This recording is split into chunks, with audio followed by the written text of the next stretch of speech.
On this week's episode, we talk about New Year's resolutions and interview director Sean Cologne of A Fat Wreck punkumentary.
Welcome in once again to Punk Rock Foodies Radio, coming at you live from downtown Mattersville at the Vicious Pig Saloon. This is your one-stop shop for everything punk rock and food. And now, your hosts, Steve Guerrero, Skate Rat Betty, Brian Reinhardt, and the asshole in charge, Xander T. And that was the Bomb Pops with their... This is like a premiere here, because this album doesn't even come out till February 10th, with California in July, off their album Fear of Missing Out, on Fat Records. So we have some breaking news for you. There you go. And you're listening to Punk Rock Foodies Radio. And I'm the asshole in charge of Punk Rock Foodies, Xander T. And with me today at the Vicious Pig Saloon is... What's up, everybody? Steve Guerrero here, drinking a beer. And Brian Reinhardt here, drinking a hard cider. Yeah. It's hard though, so don't you can't trip on Brian because it says hard on the thing. So. Dude, it's horrible. It's so hard. The Smith and Forge hard cider that has those commercials about how tough you are if you drink this. It is garbage. Garbage. That's not the one that you get hit in the head with the apple. Oh, that's Red's apple. That's Red's apple ale. So, that's such a stupid commercial. Yeah. Well, I think we can safely say that those two companies will not be sponsors of Punk Rock Foodies Radio. Well, no one's really knocking on the door anyway. Yeah. So, I'm drinking a Stone Ripper. So, there's that. What is the Stone Ripper? I've never had that. What is it? It says a ripping swell of juicy hops. It's a San Diego Pale Ale. Interesting. Whatever that means. It's delicious. They had it last month at the bowling alley I go to. It's the beer of the month. So they were selling pints that for $4.50. So I was just like, oh, keep them coming. Dang. Keep them coming. It's made with real beach sand from San Diego. Yep. Beach sand and sunshine. That's all you need. That's right. Hey, speaking of which, did you see that new Stone, like the Washington Post, it was like the beer of the month? It's from their new Richmond, Virginia brewery. It's Gimme Stout or Gimme Death. Ooh. It's Imperial Stout brewed with Virginia blackberries and raspberries. I forgot they moved into Virginia. Yeah. I am surprised I didn't see that, seeing as I live so close to Richmond. Yeah. But I also don't read the newspaper. Yeah. But... Yeah, so, Punk Rock Foodies. We're a Facebook group. Tell you, you are a punk in the kitchen. That's where you break the rules. Yeah. Don't break the rules on the page. Yeah. Don't be an asshole. Oh, you got rules. That's not punk rock. Well, there's rules in life and society, asshole. Yeah. So you just gotta kind of go with it. Yeah. But, yeah, so you make food, you post a picture of the food. It's very simple. And maybe tell us who you're listening to. Yeah. And if you can't figure that simple rule out, then, I mean, Big Vicious will come knocking for you. That's right. Yep, banhammer in hand. Yeah. And you know when that happens? What song that we listen to here at Punk Rock Foodies that we're going to listen to right now? Some old school shit. How about that? Some Flipper with ha ha ha ha. On Punk Rock Foodies Radio.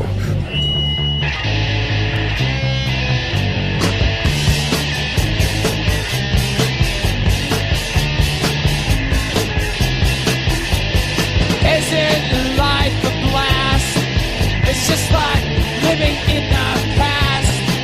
And we go downtown to do our shopping, and we work in suburbia. Well, I say,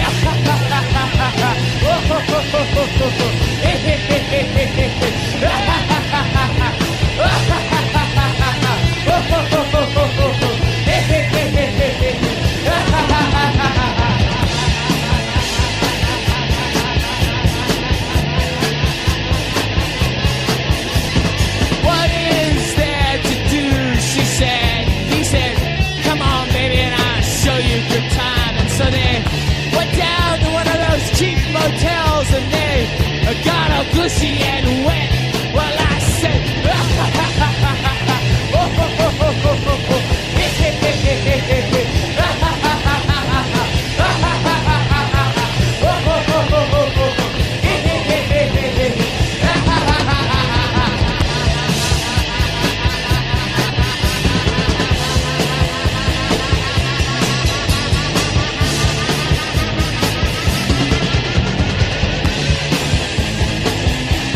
and I said,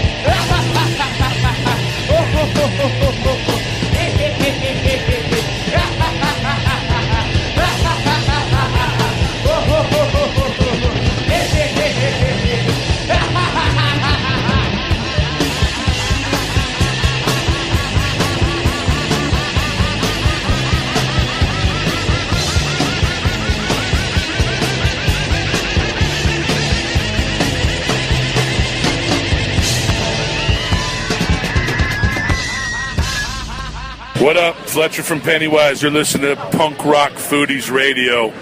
Eat some shit.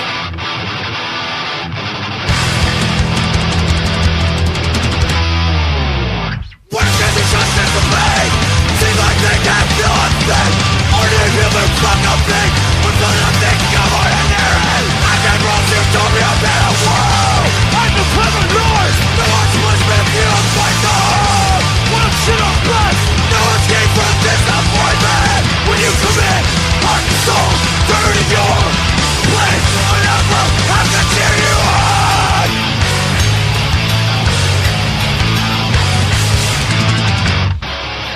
What are you capable of? Nothing be the one to string them up and beat them to death. When you cut their bodies down, you'll see the face of the failure shake.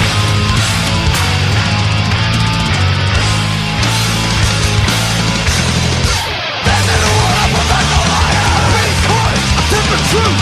Meaning search the edgewood searching such over and over again. Burning and wild, and living as a fool. And I can't find the meaning in this great achievement. When you commit heart and soul, dirty your slave of virginity kills solid sense.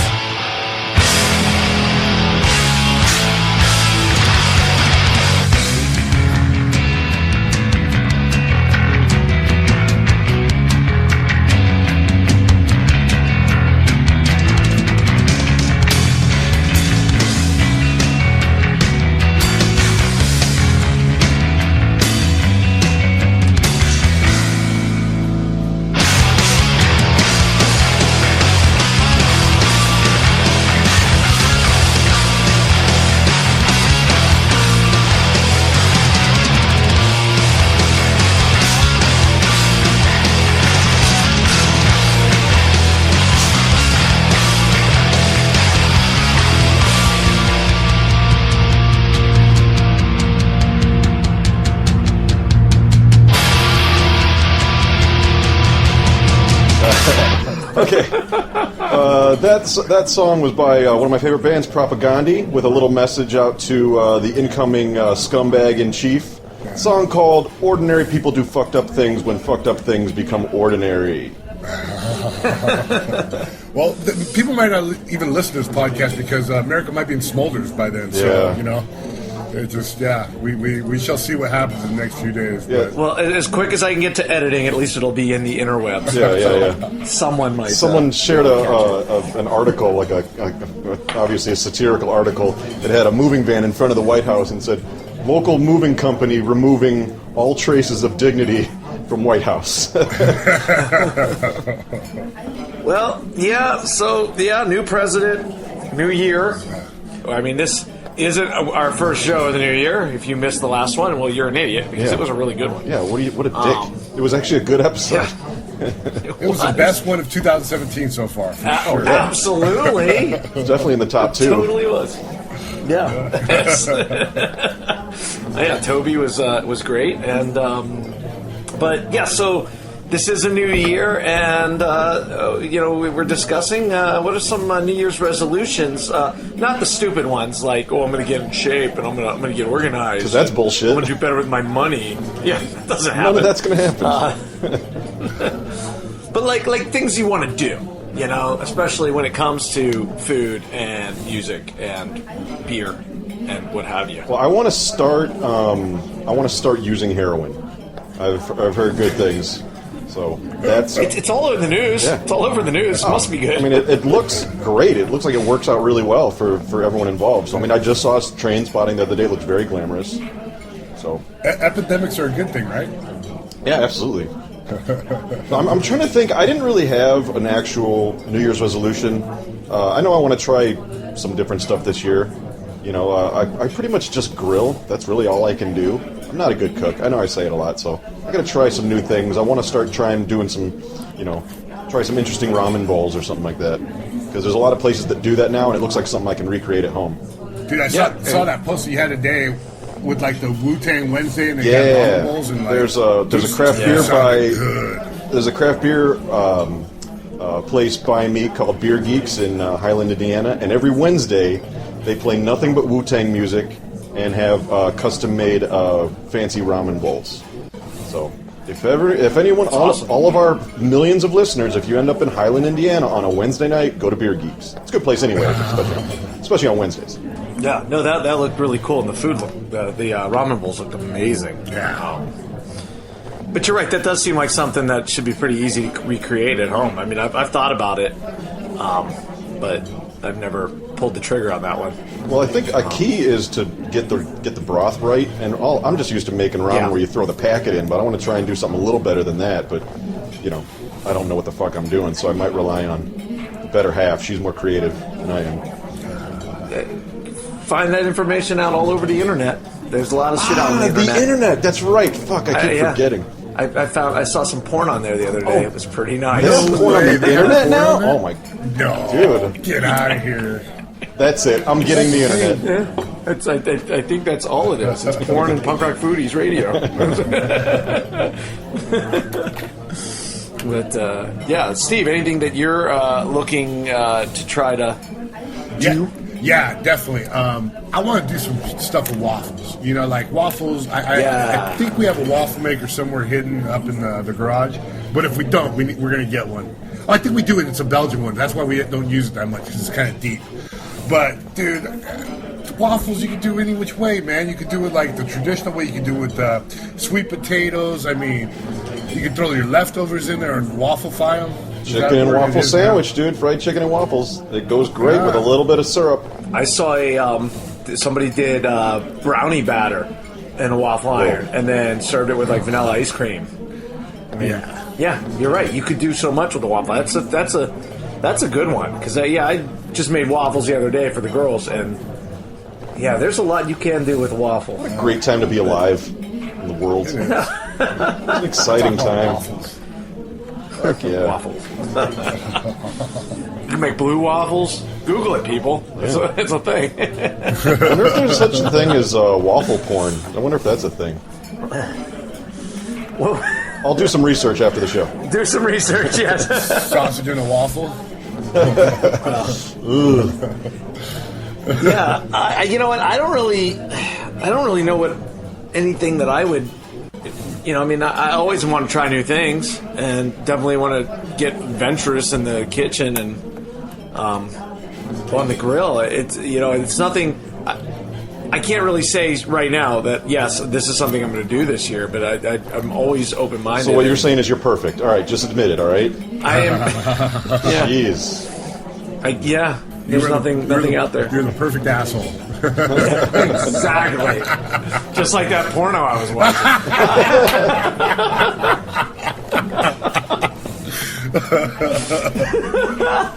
Nice. No, but I mean, I was thinking maybe baking. Like, I don't do a lot of baking. I make bread. I make French bread, and that's pretty much it. I make birthday cakes for my daughters. That's way more than I do. But you know what? I'm also not a big dessert guy, so that's what I feel most baking is desserts. I mean, other than like bread. So I don't know. I'll try new things. And you know what? The ramen one that you said, I was recently looking up how to make pho or pho. Yeah. And I thought that wouldn't be too bad to do something with that. To try that out. Yeah, we were at the grocery store and we were looking for some noodles so that we could make something at home, and we couldn't find anything except the 25-cent packages of Maruchan Top or whatever. ramen. Yeah, and which is fine, but I mean, there's got to be something a little bit better quality, because we're not gonna go so far as to make our own noodles. That ain't happening. But I wouldn't mind some high quality noodles, and then we can just get funny with the broth and all the ingredients. But you know what? But making noodles is easy, dude. Really? Yeah, I mean, it's literally water and flour. How do you make the noodles? Or egg? Just roll it out. Yeah, I've got a machine that you can run it through, but you can just. I've seen on food trucks where they roll it out with like a rolling pin, and then they roll it up and then just cut it along the like spiral, so then what was, they can cut it as wide as they want, and that's the noodle. I mean, it's going to be kind of thick, but that sounds like a lot of work, man.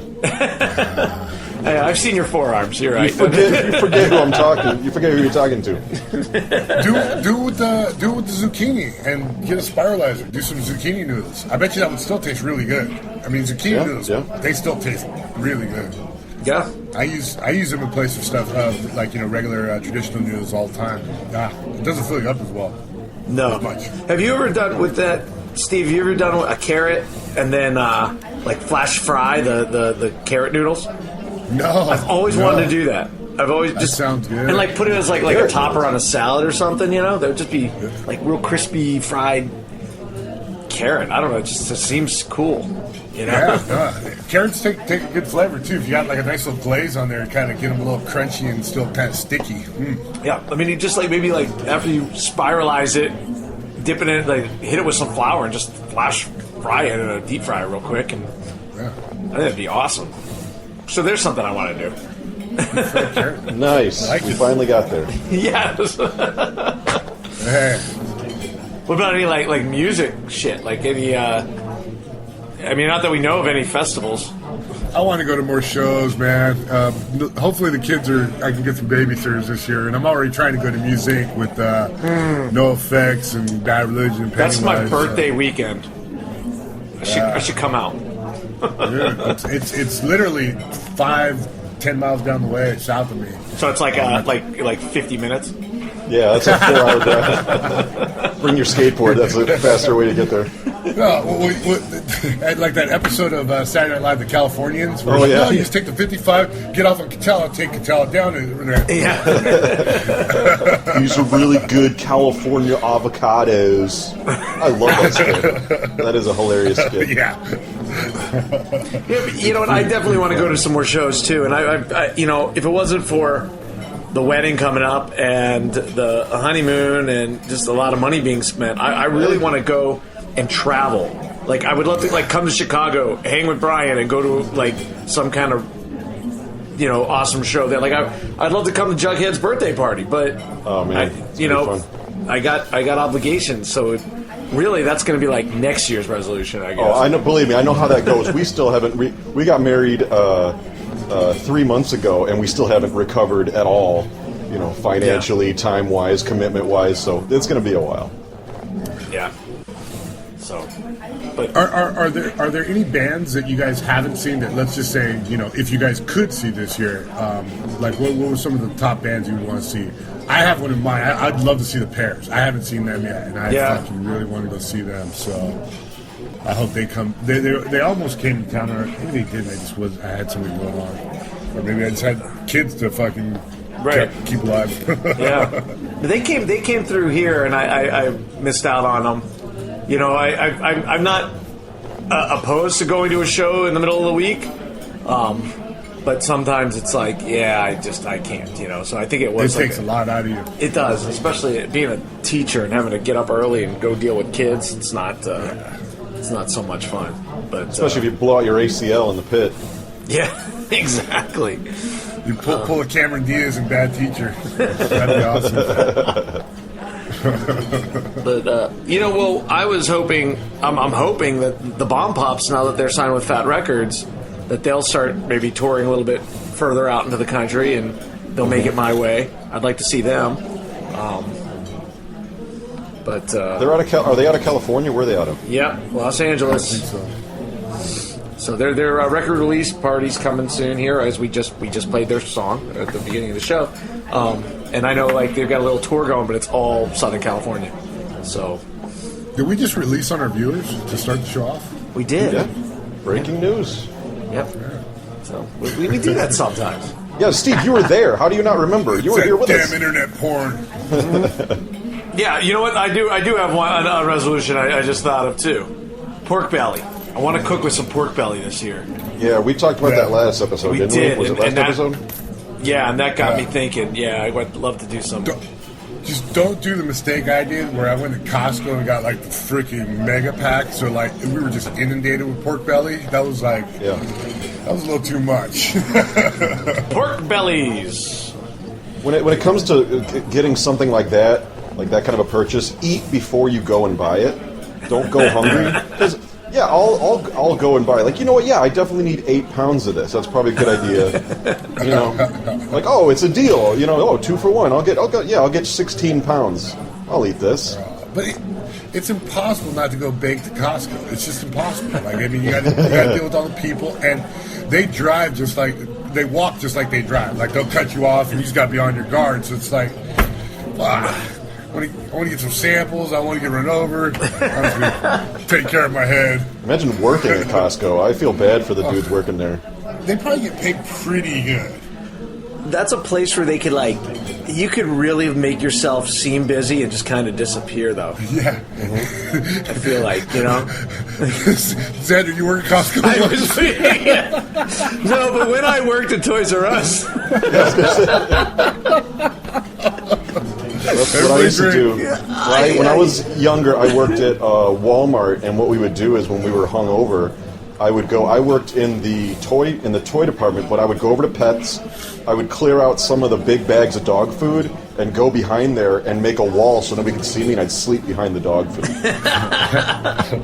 I had a buddy that worked at Toys R Us that would take the walkie-talkie and just go sit in his car. And whenever they needed, they would call for him to come get a bike out of the storage in the back or something. He would just have the walkie-talkie on, and then they would just run in and do it, and then go back to his car. 10-4, I'm on it. It's damn, they didn't give me a walkie-talkie. I just walked around the store taking shit off the shelf and pretending I was looking for where it belonged. There's a dish. Here's a dish that I want to try this new year: beef Wellington. I just gotta try it. I've seen some other people cook it. Sheena makes amazing. I've had it before. Yeah, Sheena does. Yeah, I've posted on Punk Rock Foodies. She makes it from scratch. It is really, really good, man. But make sure you are hungry. Don't fuck around, and you know what I mean. Make sure you're starving, because it is a heavy meal. Heavy meal. When she made it, I fucked up because I had eaten 2 hours before, and I was hungry, but I wasn't suitably hungry. I didn't tear into it the way I didn't give it the proper respect. You ruined your appetite, is what you're saying. I did, right? And I was because I got a quick metabolism. I'm you know what? I'm good. I'll be hungry again in a couple hours, and I was. It was great, but when it comes to something that good it is not easy to make. It is very labor intensive, and I was very rude for not giving it the proper respect based on the amount of work that she put into it, but it was fucking delicious. I mean, the meat inside was still kind of rare.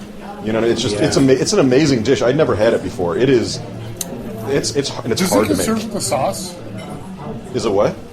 Does it get served with the sauce, or just the puff pastry and the beef? Is that like? I don't know. I really don't know. I don't know. I'll see that. There's something I get to find out this year. I'm looking forward to it. We could do an interview with Sheena, and she can give us a step by step on how to make it. Because let me tell you something. If you want a really authentic British meal, ask a black woman. She knows how to make it. From the south side of Chicago, she knows exactly. Is that true? Is that true, Sheena? Fuck off, Xander.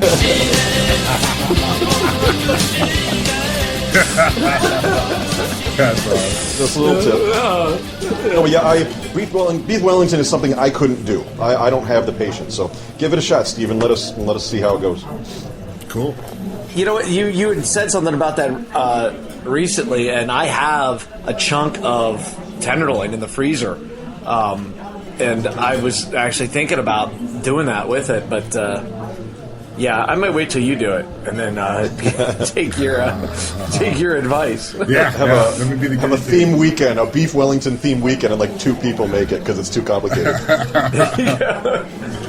You know, one thing that I've noticed about myself lately, and I should get better about, is remembering that I have certain fucking ingredients in my house, and to do, like, we made tacos the other night, and I forgot I had an avocado. We grilled filet mignon, and I forgot I wanted to do like a mushrooms and garlic and butter to serve with it. Yeah. So I had these fucking mushrooms. It's like, well, what the fuck? Dumbass, you went to the grocery store, you bought the ingredients specifically for it, and then so I guess I'm resolving to quit being such a dumbass. Now, here's what you do. It's 2017, and now they have those super crazy refrigerators that have cameras on the inside, and you can go to your phone and consult your app. Be like, do I have this ingredient? And you can look it on your screen, like the Jetsons. So all you've got to do is get one of those $7,000 refrigerators. That's all you got to do. Yeah. There you go. It's like, Siri, what's up? I got shrooms. Yes, you have shrooms. Sweet. Do I have Pink Floyd? Play some Pink Floyd. Yeah. Well, I'm excited that another resolution is going to be go see a Raiders road game because they're going to be playing the Chargers this year in LA. Oh my God! Yeah. Why don't you tell us a little bit about that, Steve, for the uninitiated, about how that all is going on. Okay, they're not welcome. Like, nobody wants to be here. First off, seriously, they showed the rally this morning, and there was 5 fans there, 5, and it was like still an hour or so before the rally really started. But there was 5 fans for a professional sports team outside the Forum of Inglewood for the Rams, or for the Chargers. Yeah, get out of here! I did not see that. The Rams, like, they had like a head of steam. People really wanted them to come back to LA. Well, they used to be there, yeah. But the Chargers, if you're a Charger fan here, you just spited the Raiders. That's basically, if you're a Charger fan from Los Angeles, you basically just hate the Raiders. So, fuck you. Yeah, it would be like it would be like your team's rival moving. It would be like if the St. Louis Cardinals relocated to Chicago. I'd be like, fuck you. Yeah, I guess that is kind of an interesting dynamic. It's weird because, like, I don't get it. I don't think that the LA can support 2 football teams, especially 2 football teams. They've proven that they can't. That's true. But these teams are going to be mediocre is like going to be like a win-win for them. Like they're not going to be that. They're going to be sorry. And that logo is lame, dude. Not a lot of thought went into that. They should have consulted Burning Rose Studios. Yeah. That's what I told Steve. He should put an ME at the end of it. You know what? I meant to send it to you. Somebody else did it. I found it. Oh, okay. Yeah, somebody else did it. But it just seems like just a bullshit move. Like I don't understand why the ownership's doing that. The Chargers do have good fans, but they blew it too because the Raider game that was at San Diego, it was like 85% Raider fans and the Charger fans didn't even show up. So, I don't know who checked out on who, but, there was, Yeah, I'm interested to see the state of the teams in 5-10 years. where this is going. You know what I mean? Did you see the Onion headline? I think I shared it. It was NFL moves all 32 teams to LA. A map of the United States with all the logos right in Southern California.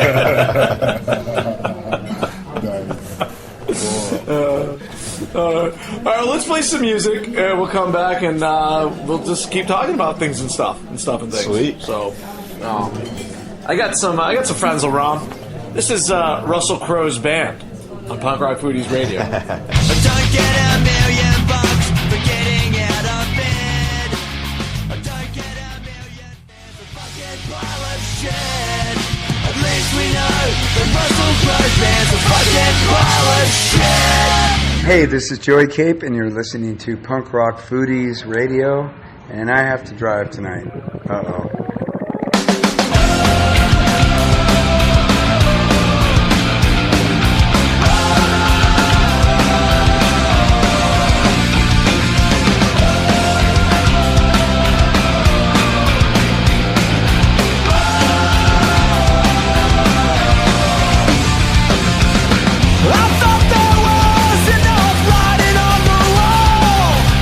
It's not so hard to see the truth of it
All right, that was a feel-good song right there called "Writing on the Wall" by the Bouncing Souls, off that album from last year, which is still, getting a lot of play for me. It's a pretty good album they put out, and they'll be touring this year, so hopefully I get to see them too. Yeah, they're coming by me, and I can't go. So there you go. Dude, I really want to go to Punk Rock Bowling this year. Go see Pennywise. I would love to go to Punk Rock Bowling, but again, like I said, oh man, it would be freaking sweet if after all these years Steve could finally see Pennywise in person. I'm sure he'd be really excited. we should start a Make-A-Wish fund. Yeah. He could live his dream of finally seeing Pennywise. One time, guys. One time for your mind. Maybe we could even have you meet Jim. Oh, come on. Let's get carried away now, man.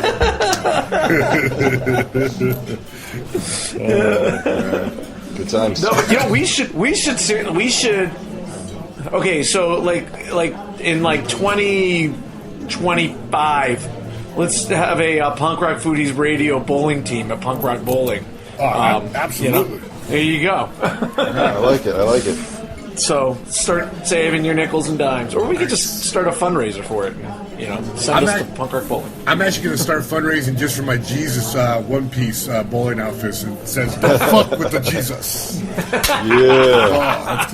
I can't wait. We all have to wear one pieces, bros. Absolutely. Let that package shine.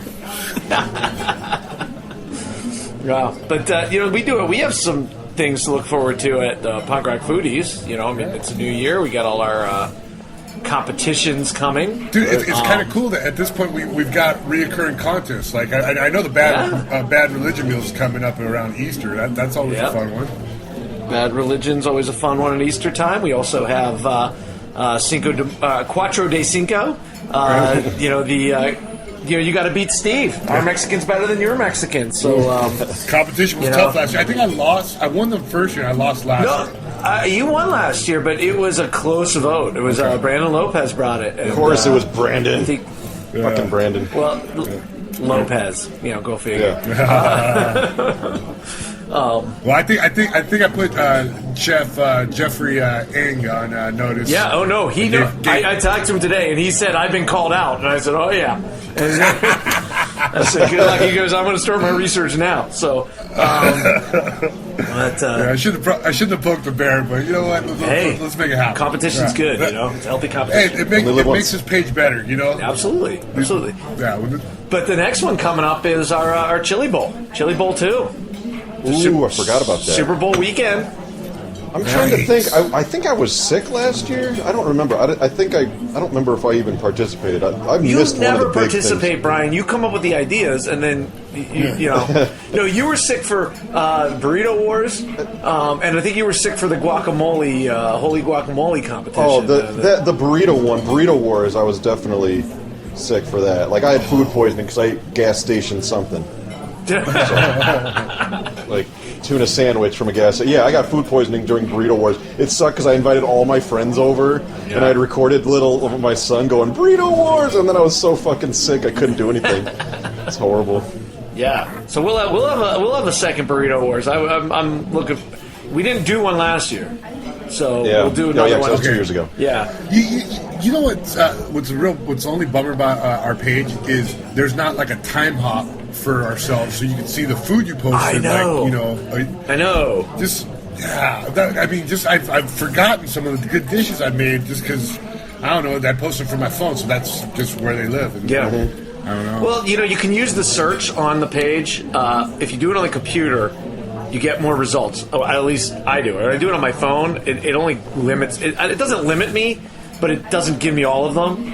And I mean, you could.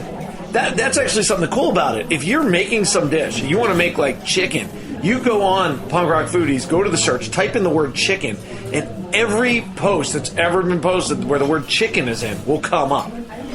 Not even hashtag? Just the word chicken? Yeah. Oh, so that's, the hashtag. This internet never ceases. I know, that and porn. What, But, so I can look up chicken and porn? Oh, shit. But, the hashtag is cool because you can just click on the hashtag and it'll bring everything up that has that hashtag. But if you want to search for a specific word, on the computer you can get every single post that's ever been made with that word in it.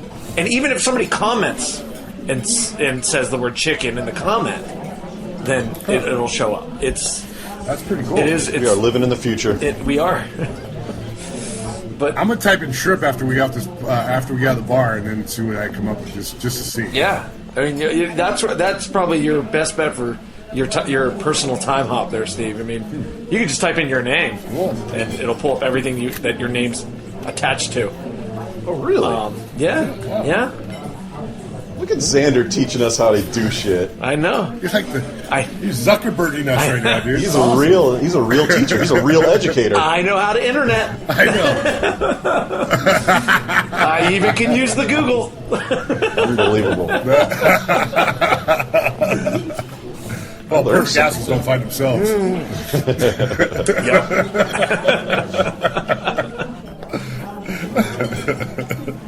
Yeah, no, so we got the chili cook-off coming up Super Bowl weekend. We should do a thing where everybody gets their friends together locally and do like a local thing. Like my buddies and I, we're all going to get together and do a bunch of pork chops and have like a blind taste test. We could have everybody just like, hey, get your friends together, pick a dish, and just like let us know who won and what you did. Yeah. You know, the logistics of that might be a little weird, but whatever. Fucking, who cares? I mean, either you have friends or you don't, and so that's really what it comes down to. Yeah, that's how we'll really find out about people. Yeah, I'm an asshole, so I won't have anybody over. Chef Jason hit me up. Chef Jason Anderson from Australia. He's going to be coming down to Southern California, and I'm thinking about getting that suckling pig, which I've talked about here before. Nice. Doing maybe inviting a few Punk Rock Foodie members to join us, but going whole hog. Oh yeah, that would be sweet. That's gonna be cool. Yeah. Go Facebook Live on Punk Rock Foodies and let's say hey to everybody. Yeah, I think that's going to be in like late April. So yeah, we were trying to line up a couple shows. I think he's going to be staying in Anaheim, which is the city next door to me. So yeah, it could be a real fun time if he gets out here. I just hope I can understand him. You know, he talks pretty. He's got a hard Aussie slang. Well, when we did the interview with him, yeah, it was pretty tough to understand a lot of what he said, but just watch a lot of Jim Jeffries stand up and you'll get it. There you go. No, and I actually have talked to him on the phone before. Okay. Yeah. He's he says mate a lot. He's just like mate, mate. Okay. Well, trying to Did he say that's not a knife? This is a knife. I see you played Knifey Spoony before. You know what's funny? I got a funny story about him. So you know my friend James Straker from Australia. Yep. So after I was done with the interview with Jason Anderson, he said to me, you know, I really like to get some merch. And I said, oh yeah, I got a T-shirt. I'm actually sending a package to Australia, this week, so I could just give me your address. And he's like, hey, who you sending a package to, mate?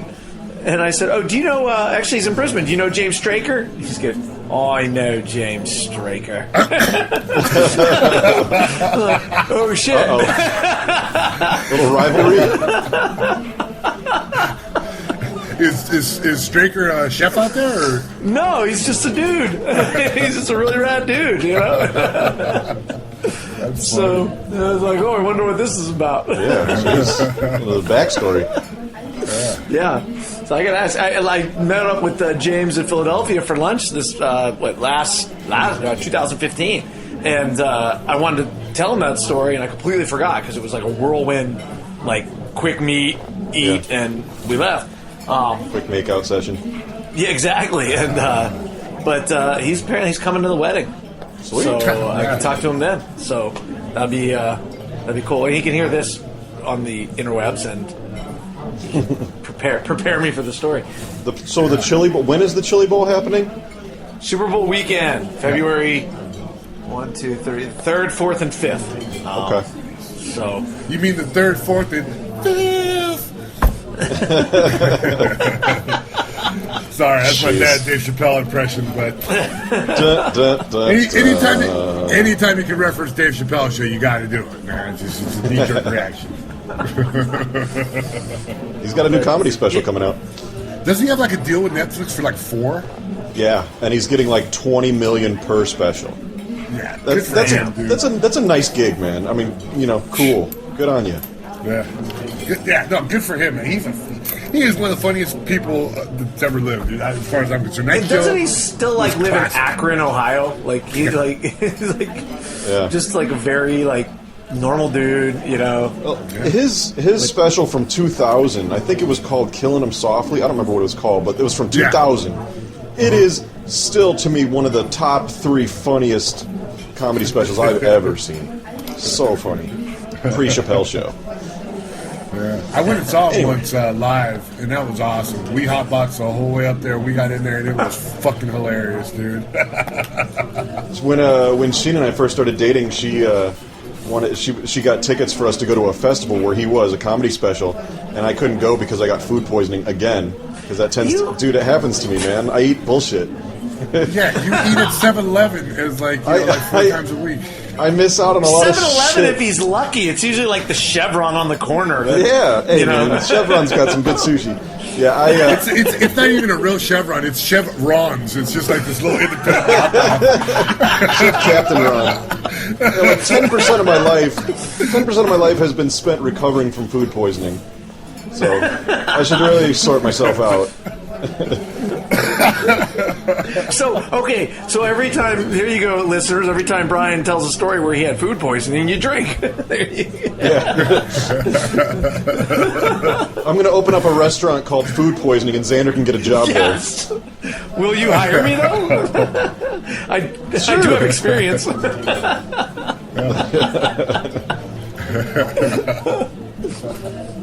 It'll just be food that I get at the gas station that I'll serve up. Repackaged. Yeah. Like today we have a special on corn nuts and vitamin water. Delicious. But if you don't get food poisoning, when you eat there, you'd be disappointed probably. I know, right? Yeah. If you want to lose weight, come on in. We'll get you sick. Every seat's actually a toilet bowl. You'll be shitting in no time. Hey, wait a minute, dude. Remind me, is the interview that we're doing? Who is it with again? Sean Cologne of the director of the punkumentary A Fat Wreck, the Fat Record story. Yeah. Because I remember you were saying that at some point you're going to try and set up an interview with Ryan Young. Yeah. Of Off With Their Heads. And I almost saw them a year and a half ago, but I got food poisoning. Hey. And I couldn't. And I swear to God. And I couldn't go. I went to the show with my friends. I met my friends there, and like before the first band even started, I had to go home because I'm like, I'm not feeling good, and I started puking. And it was horrible. So I missed that from food poisoning. It apparently happens a lot to me. Apparently. You would think with all those IPAs it would kill off the rest of the bacteria, but I guess not, man. Yeah, man, I don't get it. I don't know. I don't know what I. It's because you're a delicate little snowflake. That's pretty much it. You're a delicate little snowflake, though. I just got to power through it, man. Just got to power through it. Sometimes you can't, though. You don't want to be standing there with Speaking of which, how much longer is this episode going to go? I got to run down to the Speedway and get some dinner.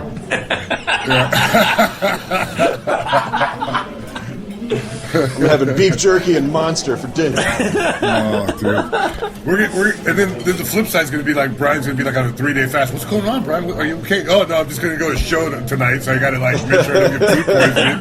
So I didn't eat anything for 2 days. Oh, yeah. He didn't eat for 3 days before the wedding, so that he didn't miss it. You know.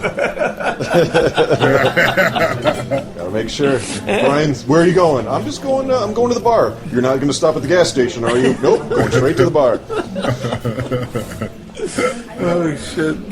Oh, I've been thinking of expanding my horizons and trying the little Circle K action. So, see how the hot dogs are over there.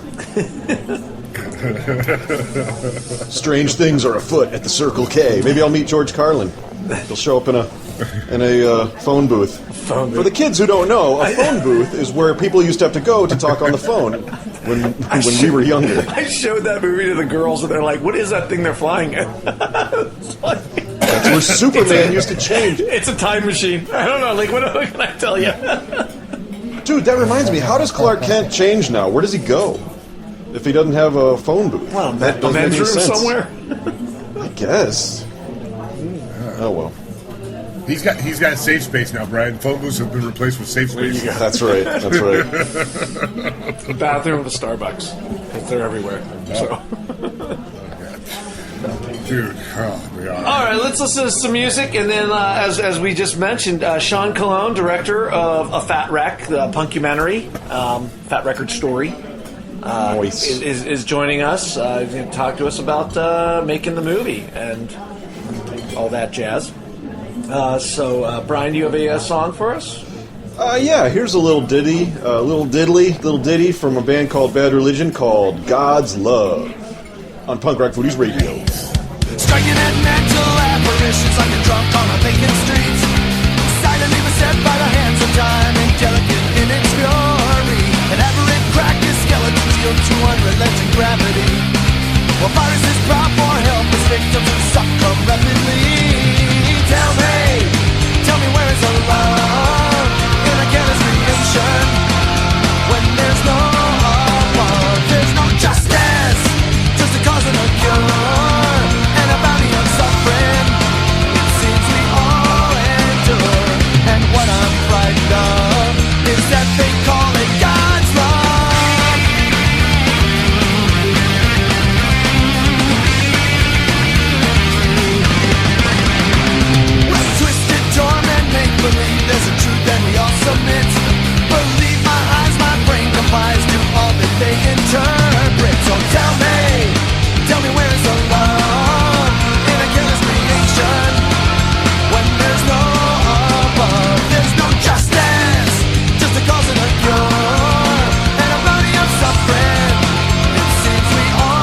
is Savvy Nicole from Feed the Scene Denver, and you're listening to Punk Rock Foodie Radio. Frankie, you ever been kicked in the head by a bull?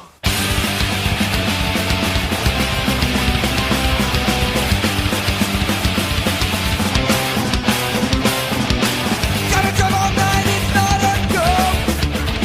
Got to designate a driver before the show. Flip to run out at both wheels. There's nothing like a guardrail to wake you up in the middle of the night. And we are driving on, going south. It looks like we'll sleep here. We're out of here. We're heading south on the northbound. Our wheels might as well be square, 'cause we're not really getting anywhere. Tires just blew out, back up braking. I don't think we're gonna make it. Driving around, going down. It looks like we'll sleep here.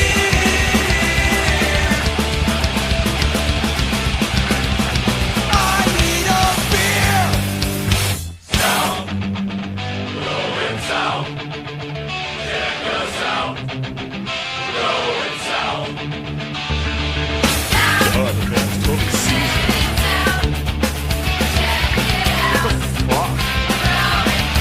Right here, Main Street exit. Get off the train. No, it's the next one. I swear.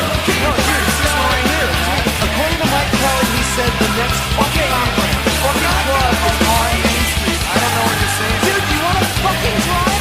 No, fuck! I'm so sick of this shit. That's it. Fucking drop me off the gray and I fucking quit. Whatever.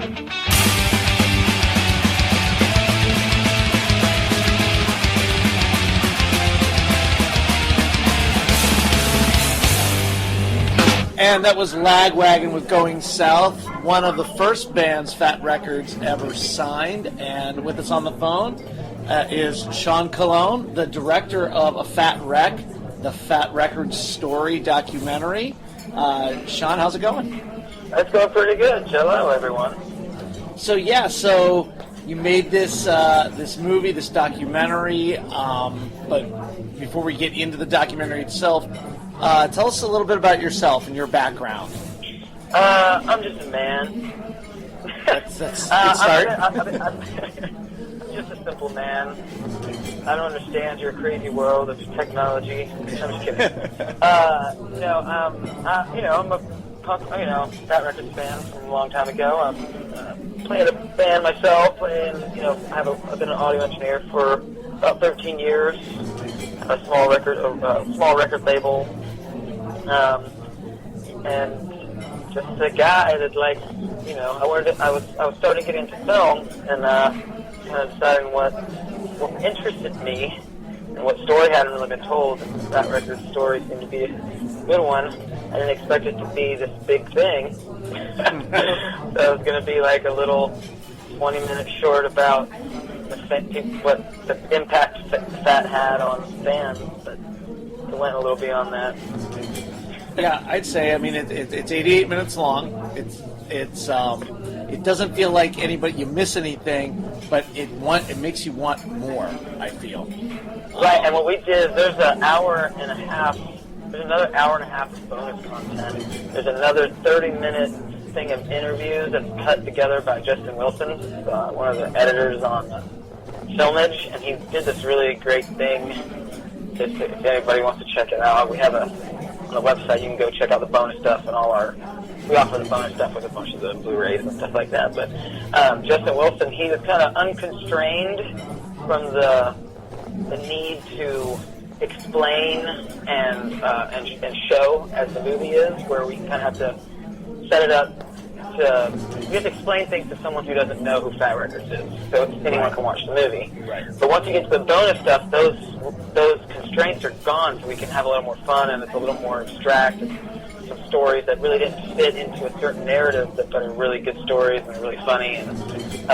And Justin will just had it. Just really, he was able to have fun with it, so he did. And it's really great. It's a great little piece. It's got a lot of stuff with the guys from Rise Against. And talks about MXPX and how how their Christian background was a little bit of a problem, and a couple stories about Mike turning down a record contract because the band sung about Jesus.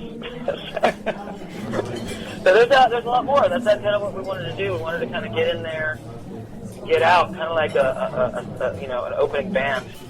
Like you don't want to stay too long. You want people to come and look for more and see what else you're doing.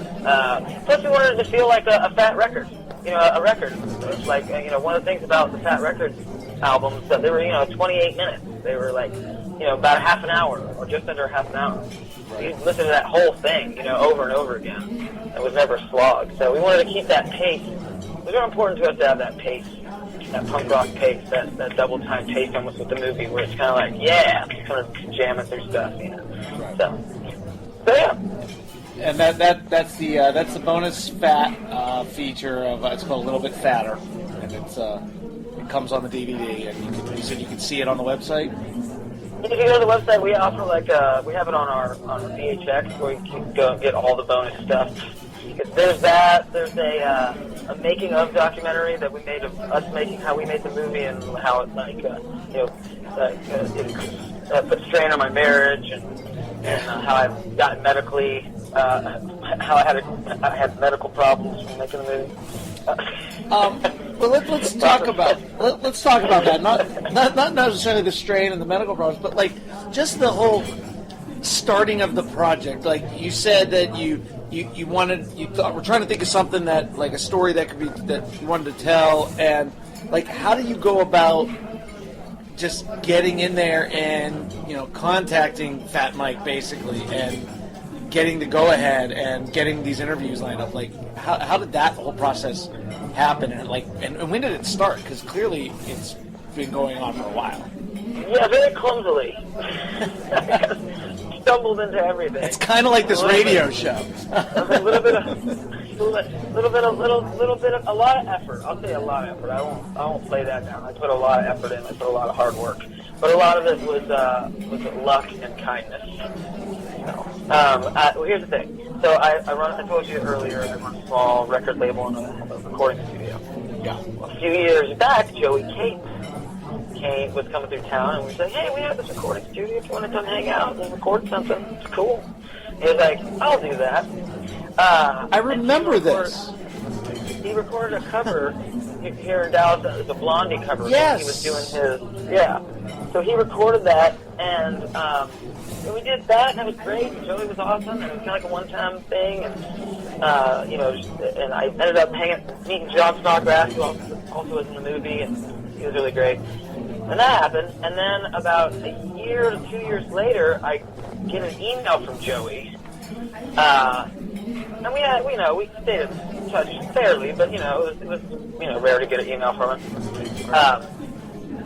But it wasn't to me. It was supposed to be for the other Sean from Lagwagon, and it was a email thread about getting practice ready for the next tour. It had me first in the Gimme Gimmes. There's a thread there too, where it's emails about me first in the Gimme Gimme tour, and Fat Mike's email happened to be in the thread.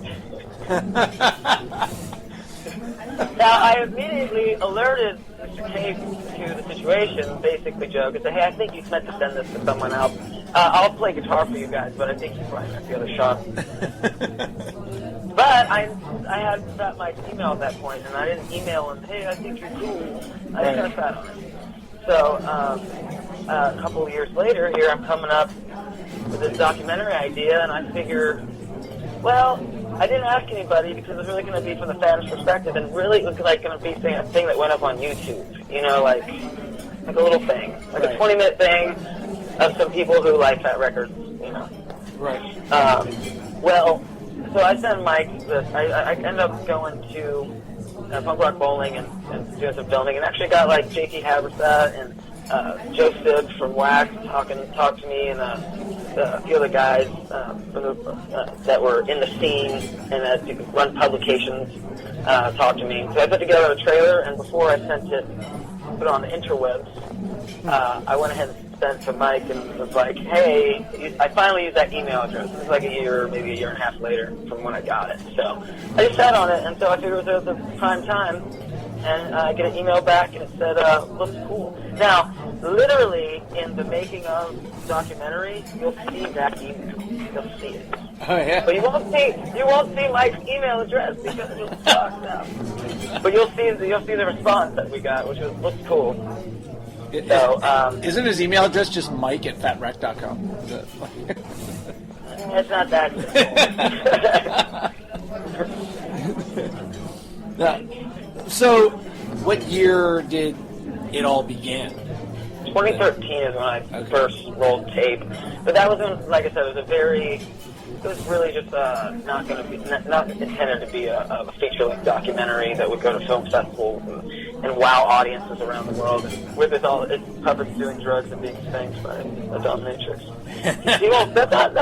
One thing that I said at the start of this is like, one thing that documentaries don't have enough of are puppets being spanked by dominatrix and doing lines of flour. That is something that's lacking. That is. Not anymore, buddy. I filled that hole. Yep.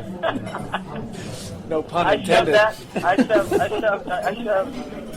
He flicked it up and shoved that right down that hole. That one has been filled. So the sheer girth of it all. I did want to ask about the puppets. Originally, I remember the original trailer that I saw. It was all pretty much interviews and some, fast cuts, some, music and whatnot. And then all of a sudden, maybe it was like a year later, there's puppets. And that was actually got the crowdfunding money. Okay. Well, yeah. Well, that's the first trailer I saw was for the crowdfunding, which you did an Indiegogo. Oh, yeah. And we kind of in the crowdfunding we mentioned the puppets. Well, we said that we want to do them, and that there was. But in the first trailer, it's like we had the idea, but we needed the money to create them.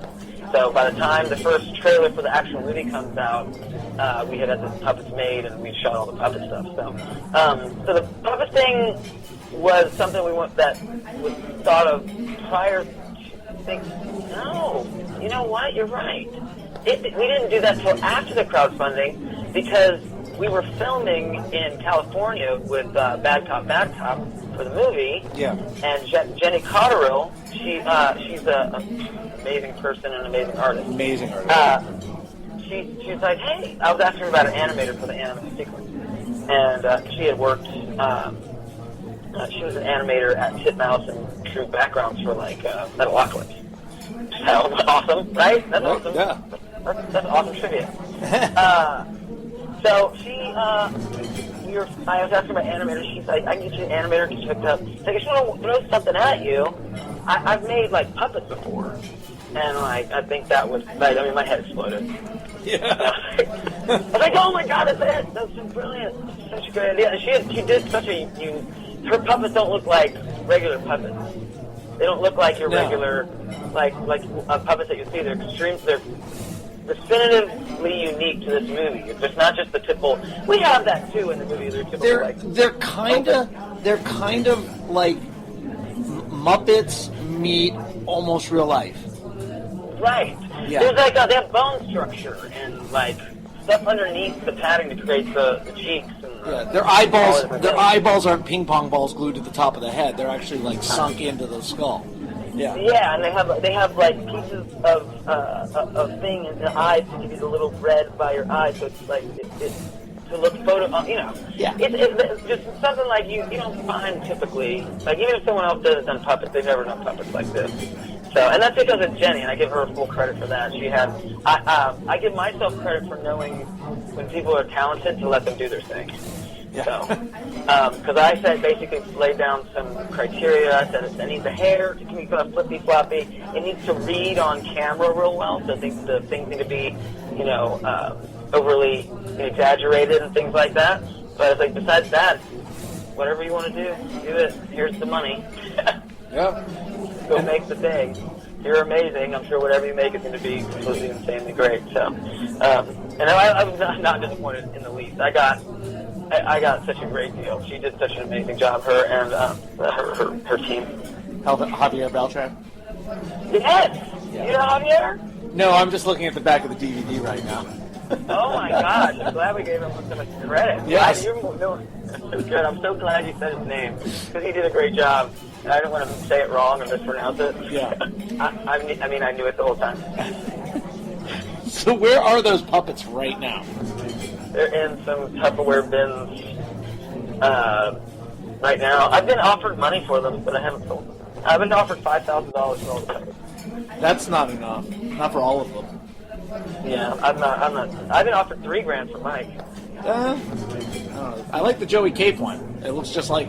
It's Right. exactly Joey Cape. So what's funny, what I gotta tell you, those are cool. What we did is to save money, rather than create. So what I did is I developed I told her I want to set a set of tiers of puppets. So your top tier, your two main ones, Mike and Aaron. They're in the main. They're going to be used in the entire movie. Let's go all out on them. Second tier, make me generic bodies and heads that I can strap like different hairstyles and eyes to, and nose styles too. So that way, when I did it, had 4 puppets, which is we made 4 secondary tier puppets. Yeah. And those can be 8 different people because you can change out the top. So like the Joey Cape and the Jason Cruz puppet are the same body essentially. So you got one with a hoodie, you got one with a shirt, you got what I mean. So there's the exclusive. Joey Cape and Jason Cruz have the same body. Right. Their puppet avatars do. So yeah, so that's the puppets were, and also to say this, outside of the punk rock world, the puppets really were a real big way to pull in people who were outside of the genre, the music genre, right. And that was important to us for the movie to be enjoyed by anyone who watched it, and we tried as much as possible to get outside of baseball and kind of explain everything and why it was important. And what was, it's about the ethics of the chosen family, and that's really the heart of the movie. And everything else in the beginning is kind of candy for the Fat Records fans, but it's also explaining it to a new audience, someone new. So by the time we get to talk about the ethics and all the things about the label, you understand the connection with the bands and the connection with the music and who they are. So, yeah. And the other part of the puppets is they're used primarily for reenactments. And right. So right. you can't You eliminate the talking head. Yeah. The talking head. Yeah, it makes it a little more entertaining. That was our battle cry. Off with their heads. Yeah. I think you're going to say, let's make this entertaining. Oh. No, I knew it was going to, that was, listen, I didn't make it entertaining for you. I made it entertaining for me. I wanted to, I put in everything. I don't know how many times they're going to let me make a movie. So I'm going to get everything I ever want to see. Exactly, right? Like a puppet doing drugs? Check. Crazy animated sequence? Check. A bunch of music that I love? Check. This is crazy. Yeah.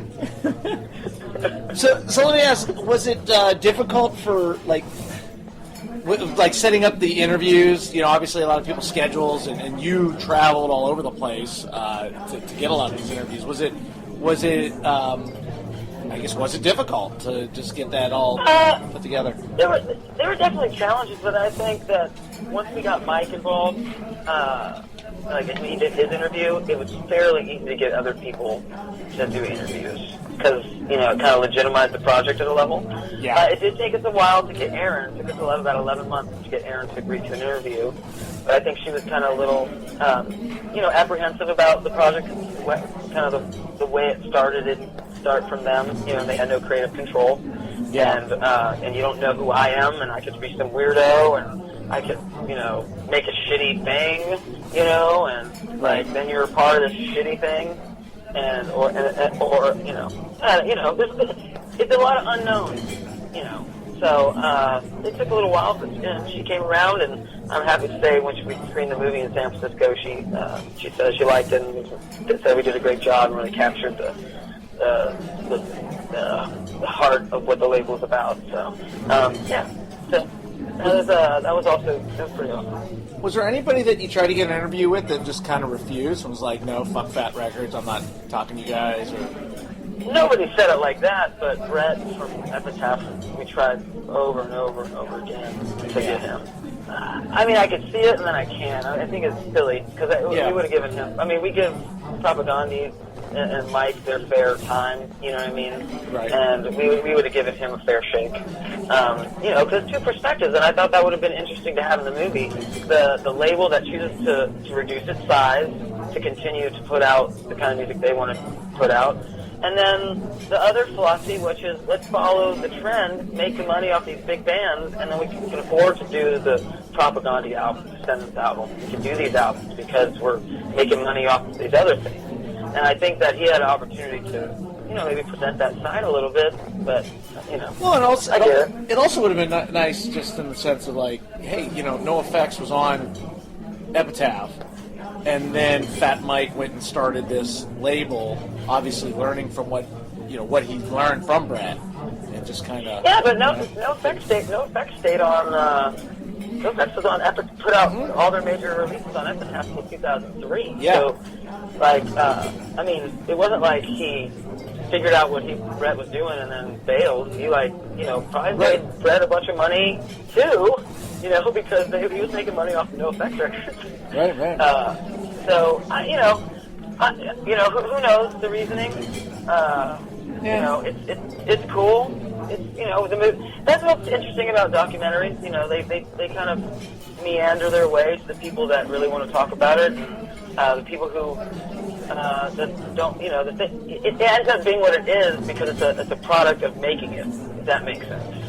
No, right. Like, yeah. In a documentary, you're kind of whereas more narrative stuff you create it from whole cloth.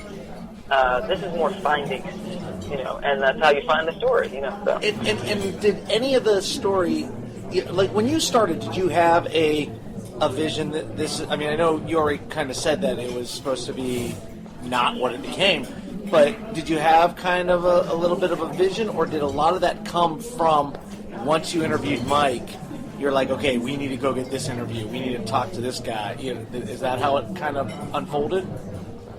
There was some overarching, like, really big things that we kind of went for right from the beginning, and that had to do with the questions that were, you know, Greg Pratt from Exclaim, he was the writer on the movie, where his writing really came in, and his skill really came in at the beginning, was developing the questions that were going to be universal across everyone who interviews so that we could put things together. So we tapped into certain, you know, into different kind of things. But after the crowdfunding thing and knew it was going to be feature length, we kind of set out a skeleton of what we wanted. But as far as what the individuals, like, we knew we were going to do a Lagwagon section. We needed to have a personal story there. Now, what that story was going to be depended on a few things. One, it was who told the most entertaining story. Yeah. But then also, was it corroborated? Is this a corroborated story where you have more than one person telling the story? You know, because then, you know, it's like you have to have at least two people that you get the two angles. A single story generally just doesn't have the same. It doesn't have the same depth. You're only hearing from one perspective. So, you know, for me in the movie, the strung out section is probably one of the stronger sections in the movie. And I think that's because every single guy from Strung Out contributed and they interviewed. You know, some of them are in there more than others, but, you know, with certain things we were able to show everyone's perspective. And, you know, one of the more less filled out sections is like the good riddance section, because it's like there's only two guys there, you know, telling the story.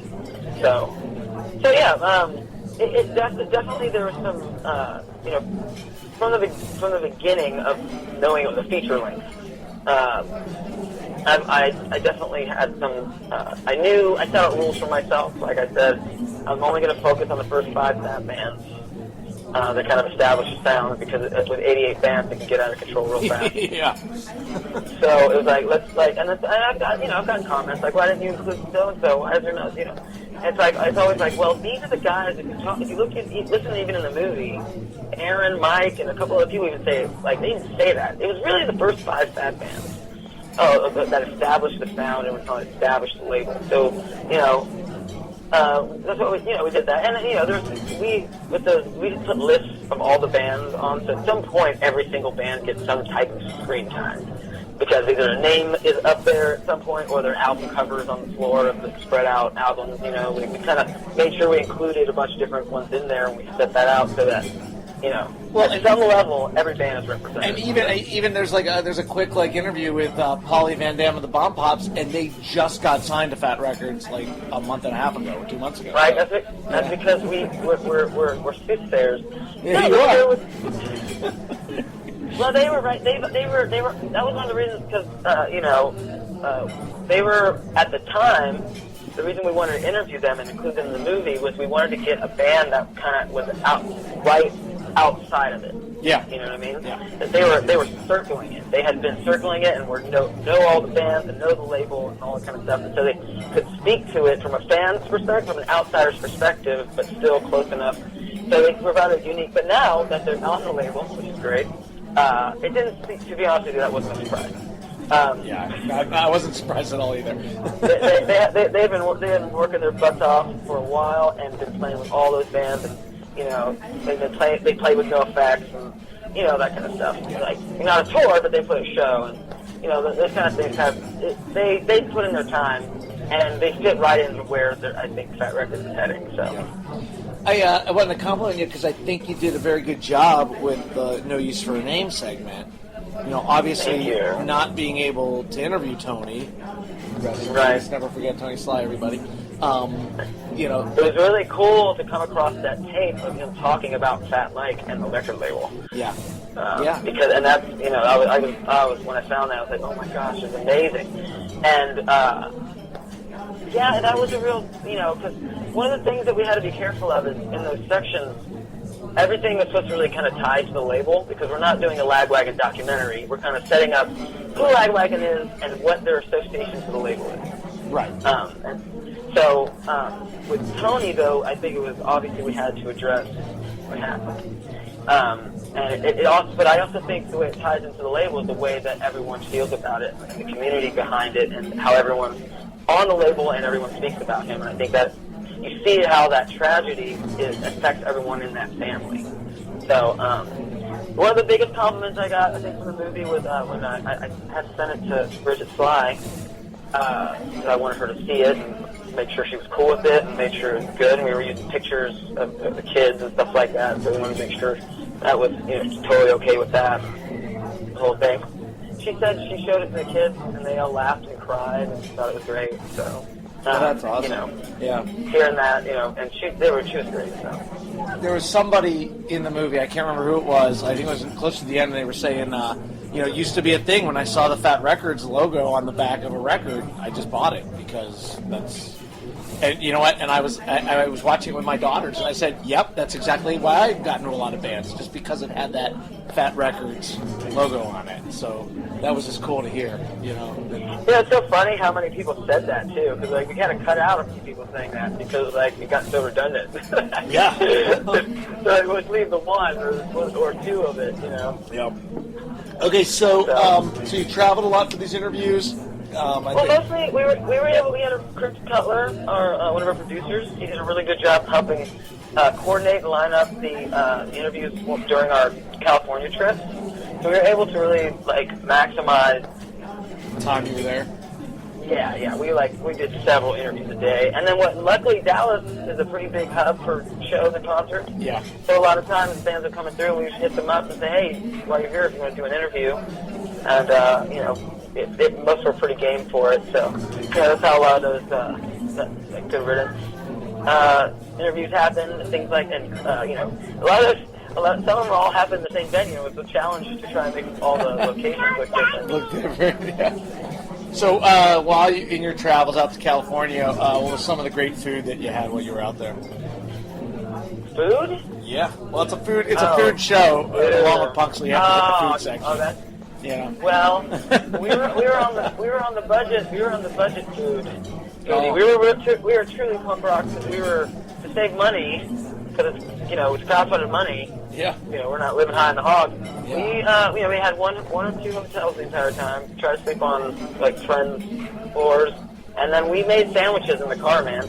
We were doing peanut butter and jelly sandwiches and stopped at the grocery store. We had a limited budget. We were like a touring band when we went. Yeah.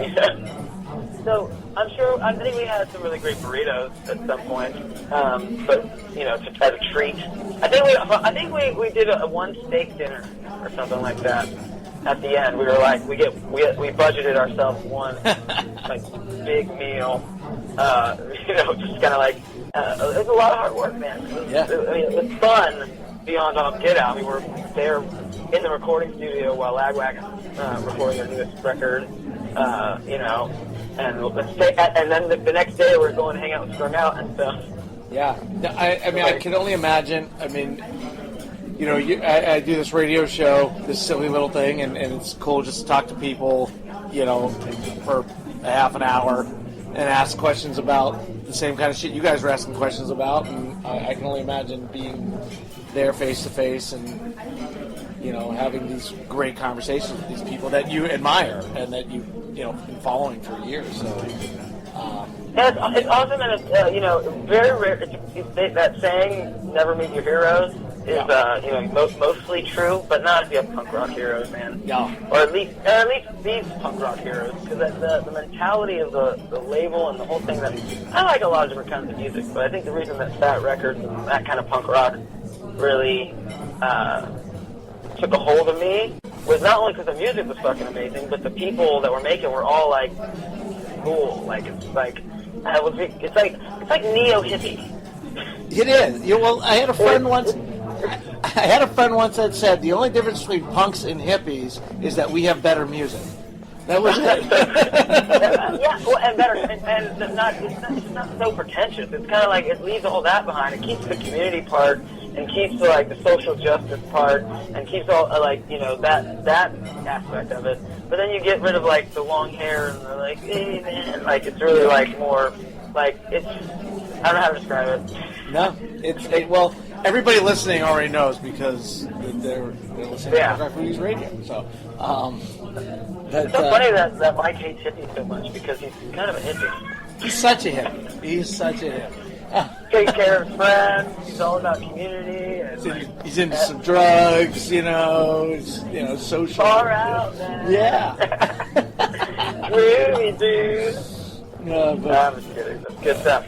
All right. Well, for those of you interested, you can go to afatrec.com, and the link will be on the website on the not Fat Rec, on Punk Rock Foodies Radio's Facebook page.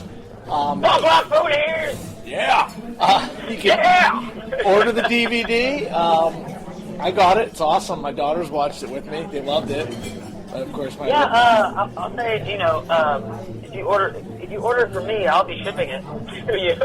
So if you order from my store, you'll get an email from them and everything saying I shipped it. Yeah. Don't worry. And then when it doesn't show up, you're like, hey, it'll be me apologizing. You'll get the director apologizing for your late shipment. The coolest part too is if you get the DVD, when you open it up, there's a whole list of all the Indiegogo supporters, and right at the bottom, near the bottom on the far right, is my name.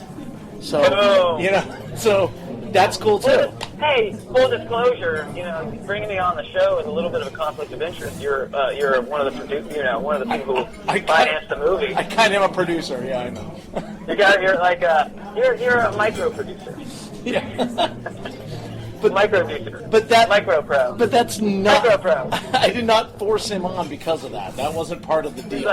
He's like, I gave $30. You better come on. You have to. You are obligated. No, it was one of the perks. Yeah, I'll come on your show. It's like if you contribute $40, I'll come on your podcast or your web blog. Yep. The market is saturated if that becomes the case. No shit. No, it's good. It's good, man. I really appreciate it. I really appreciate you supporting the movie. And also, have you got your perks yet? I have not. Okay, what did you get? I believe there was a double LP supposedly coming. Okay, I figured that was going to take some time. In fact, I figured it was going to take so much time. I gave my parents' address just because I have already moved once since then. It's been. I can't go into detail right now. I can imagine. It's been. We've. I thought that production was going to be started on that like multiple times over the past 2 years, and different things have conspired against us. No problem. So, obviously, but we're working on it. We're working. It's going to happen. It's going to be the last thing we do. My name is in the credits, so that was one of the perks as well. So I've got part of it, you know. And I came on the podcast. Yeah, and that too. Yes. No. I want to say, I didn't know that you were a contributor until you just mentioned it, and I appreciate you contributing to the movie, and I also appreciate you giving some attention to the movie and bringing me on. It's always cool to be asked to talk about the thing you made, so I appreciate it. Yeah, absolutely, and I appreciate having you here. In fact, I was gonna leave with a Fat Wreck band. I was gonna leave with the Dead to Me song, but since you mentioned it, let's go out a little mellow here and let's listen to Joey Cape's cover of "Dreaming." Oh, wow. The Blondie cover that was recorded in your studio. Yeah, I recorded him. I was the engineer on that. Yeah, excellent. So here's Caper with "Dreaming" on Punk Rock Foodies Radio. Thanks, Sean. When I met you in the restaurant, you could tell I was no debutante. You asked me what's my pleasure, a movie or a measure. I have a cup of tea and tell you of my dreaming.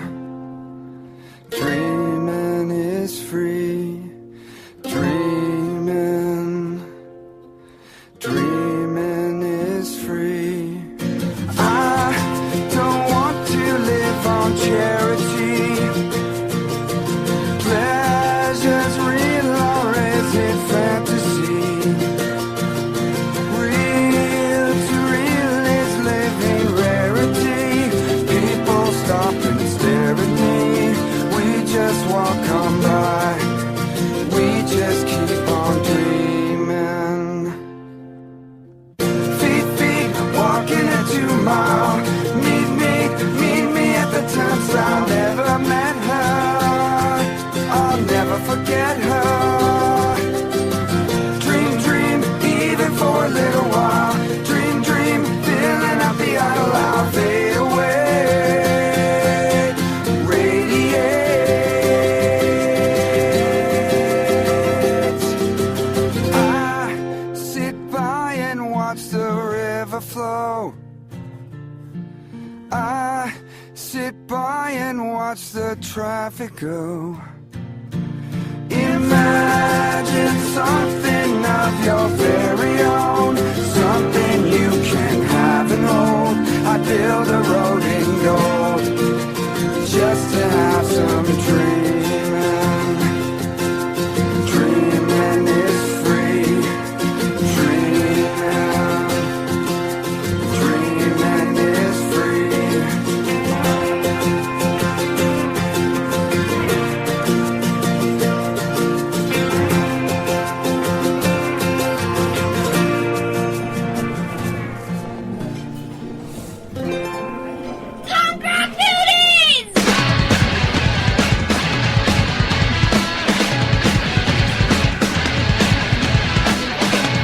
I'd like to thank Steve Bryan and Skate Rat. I'd like to thank Sean Cologne.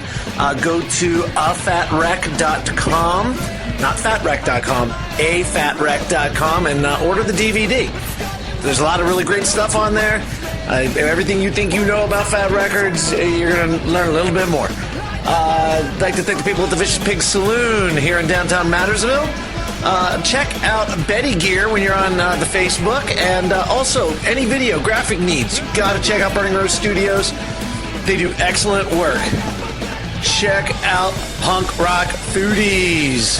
We're so close to 5,000. In fact, we could have 5,000 members right now as you're listening to this. That's how close we are. So come on to the group. It's real simple. You make food, take a picture of the food, post that picture. Nothing hard about it.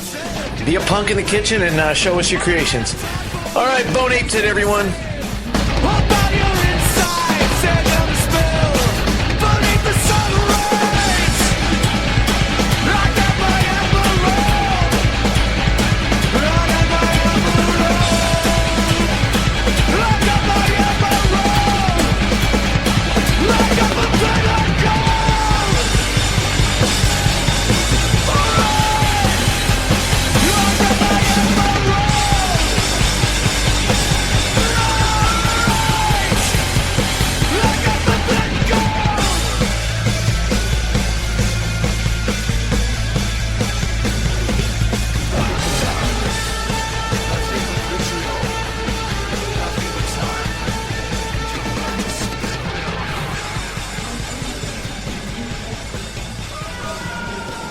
Hold on, give me a second. I forget what song I was going to play.